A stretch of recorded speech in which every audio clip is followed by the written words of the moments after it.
जय श्री राधे। अच्युत्यं केशवं राम नारायणं कृष्ण दामोदरं वासुदेवं भजे। श्रीधरं माधवं गोपिका वल्लभं श्रीजानकी नायकं रामचंद्रं भजे। जय श्री राधे। श्रीमद् भगवद गीता के दूसरे अध्याय का महात्म। श्री भगवान कहते हैं, लक्ष्मी, प्रथम अध्याय के महात्म का उत्तम उपाख्यान मैंने तुम्हें सुना दिया। अब अन्य अध्यायों के महात्म श्रवण करो। दक्षिण दिशा में वेद वेत्या ब्राह्मणों के पुरंदरपुर नामक नगर में श्रीमान देव शर्मा नामक एक विद्वान ब्राह्मण रहते थे। वो अतिथियों के पूजक, स्वाध्यायशील, वेद शास्त्रों के विशेषज्ञ, यज्ञों का अनुष्ठान करने वाले और तपस्वियों के सदा ही प्रिय थे। उन्होंने उत्तम द्रव्यों के द्वारा अग्नि में हवन करके दीर्घ काल तक देवताओं को तृप्त किया, किंतु उन धर्मात्मा ब्राह्मण को कभी सदा रहने वाली शांति नहीं मिली। वे परम कल्याणमय तत्व का ज्ञान प्राप्त करने की इच्छा से प्रतिदिन प्रचुर सामग्रियों के द्वारा सत्य संकल्प वाले तपस्वियों की सेवा करने लगे। इस प्रकार शुभ आचरण करते हुए उन्हें बहुत समय बीत गया। तदंतर एक दिन पृथ्वी पर उनके समक्ष एक त्यागी महात्मा प्रकट हुए। वो पूर्ण अनुभवी, आकांक्षा रहित, नासिका के अग्रभाग पर दृष्टि रखने वाले तथा शांतचित्त थे। निरंतर परमात्मा के चिंतन में संलग्न हो वे सदा आनंद विभोर रहते थे। देव शर्मा ने उन नित्य संतुष्ट तपस्वी को शुद्ध भाव से प्रणाम किया और पूछा, महात्म, मुझे शांतमयी स्थिति कैसे प्राप्त होगी? तब उन आनंदमयी संत ने देव शर्मा को सौपुर ग्राम के निवासी मित्रवान का, जो बकरियों का चरवाहा था, परिचय दिया और कहा, वही तुम्हें उपदेश देगा। यह सुनकर देव शर्मा ने महात्मा के चरणों की वंदना की और समृद्धशाली सोपुर ग्राम में पहुंचकर उसके उत्तर भाग में एक विशाल वन देखा। उसी वन में नदी के किनारे एक शिला पर मित्रवान बैठा था। उसके नेत्र आनंदित से निश्चल हो रहे थे। वह अपलक दृष्टि से देखे जा रहा था। वह स्थान आपस का स्वाभाविक बैर छोड़ एकत्रित हुए परस्पर विरोधी जंतुओं से घिरा था। वहां उद्यान में मंद मंद वायु चल रही थी। मृगों के झुंड शांत भाव से बैठे थे और मित्रवान दया से भरी हुई आनंदमयी मनोहाराणी दृष्टि से पृथ्वी पर मानो अमृत छिड़क रहा था। इस रूप में उसे देखकर देव शर्मा का मन प्रसन्न हो गया। वो उत्सुक होकर बड़ी विनम्रता के साथ मित्रवान के पास गए।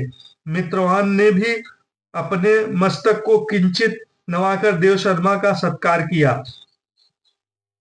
तदंतर विद्वान देव शर्मा अनन्य चित्त से मित्रवान के समीप गए और जब उनके ध्यान का समय समाप्त हो गया तब समय उन्होंने अपने मन की बात पूछी। महाभाग, मैं आत्मा का ज्ञान प्राप्त करना चाहता हूँ। मेरे इस मनोरथ की पूर्ति के लिए मुझे किस ऐसे उपाय का उपदेश दीजिए जिसके द्वारा सिद्धि प्राप्त हो चुकी है।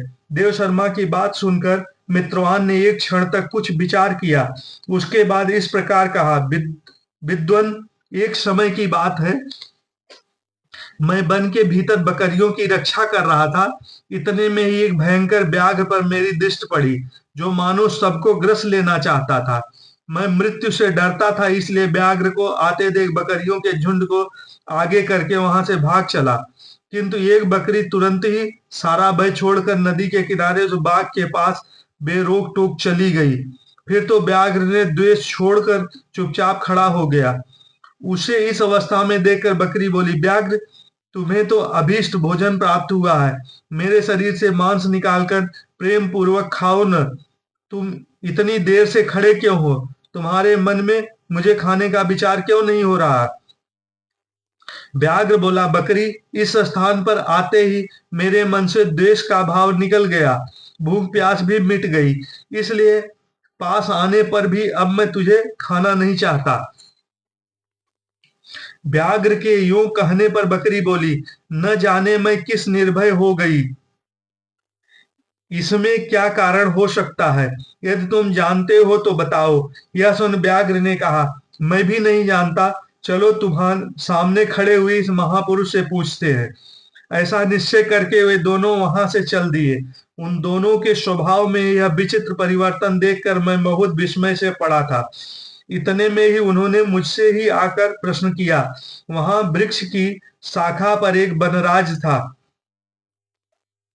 उन दोनों के साथ मैंने भी वनराज से पूछा। विप्रवर, मेरे पूछने पर वनराज ने आदर पूर्वक कहा, अजापल अजापाल, सुनो, इस विषय में मैं तुम्हें प्राचीन वृत्तांत सुनाता हूं। यह सामने वन के भीतर जो कुछ बड़ा मंदिर है, उसकी ओर देखो। इसमें ब्रह्मा जी का स्थापित किया हुआ एक शिवलिंग है। पूर्व काल में यहाँ सुकर्मा नामक एक बुद्धिमान महात्मा रहते थे, जो तपस्या में संलग्न होकर इस मंदिर में उपासना करते थे।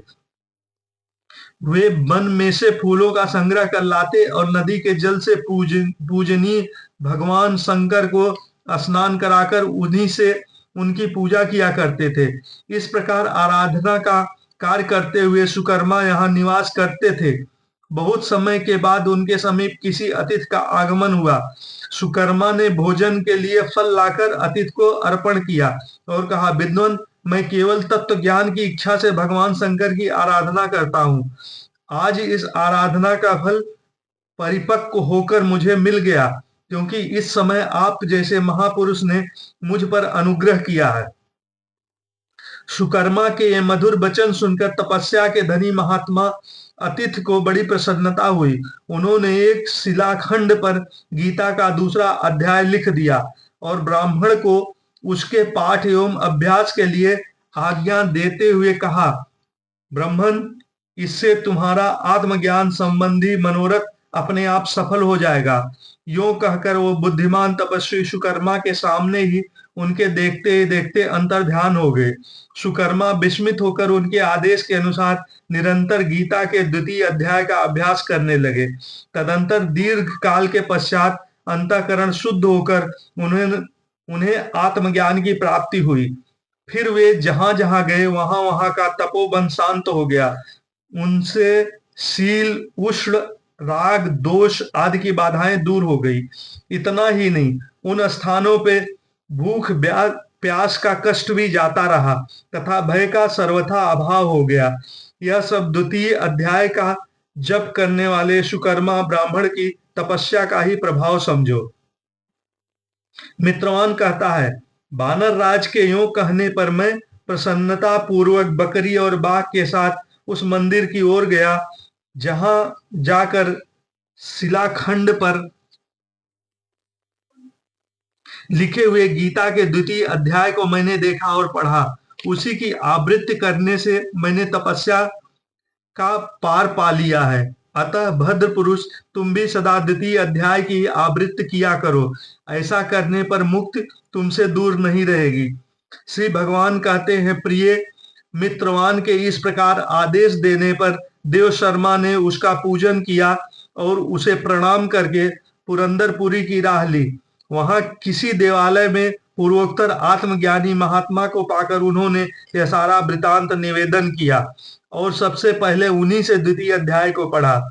उनसे उपदेश पाकर शुद्ध अंतःकरण वाले देव शर्मा प्रतिदिन बड़ी श्रद्धा के साथ द्वितीय अध्याय का पाठ करने लगे।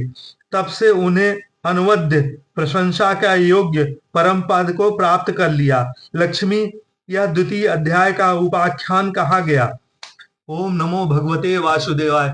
यदा यदा हि धर्मस्य ग्लानिर्भवति भारत अभ्युत्थानं धर्मस्य तदात्मानं सृजाम्यहम्। जय श्री कृष्ण, जय श्री कृष्ण, जय श्री कृष्ण।